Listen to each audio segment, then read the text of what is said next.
நான் இந்த இன்னொருத்தருக்கு கீழே வேலைக்கு போறது மிகப்பெரிய தருத்திரம்னு சொல்லி ஒரு சத்சங்கத்துல பேசினேன். அது ஒரு ஷார்ட்ஸா ரீல்ஸா பல சேனல்ஸ்ல போட்டிருக்காங்க. அதுக்கு கீழே அத்தனை பேர் வந்து கம்ப சுத்திட்டு இருக்காங்க.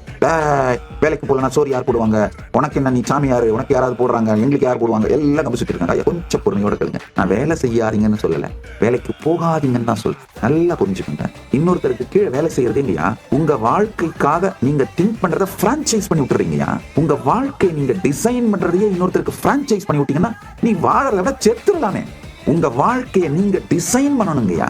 B your own pass.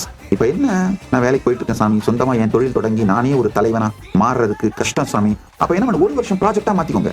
ஒரு சுய தொழில் தொடங்குவேன், அதுல நல்லா என்னுடைய காலை ஊனிட்டு இந்த வருஷ கடைசிக்குள்ள என்னுடைய தலைவனாக நானே மாறிவிடுவேன். இதுல இன்னும் பல பேர் கேட்டுறாங்க, எல்லாருமே லீடர் ஆகணும், எல்லாருமே பாஸ் ஆகணும், யார் தான் வேலை செய்வாங்க? அட லூசுங்களா, உலகத்துல இருக்க அத்தனை கோடி பேரும் நான் சொல்றதை கேட்கற அளவுக்கு புத்திசாலிங்க இல்லையா? கேட்கிற புத்திசாலிங்க லீடரா மாறுங்கப்பா, அவ்வளவுதான் யா.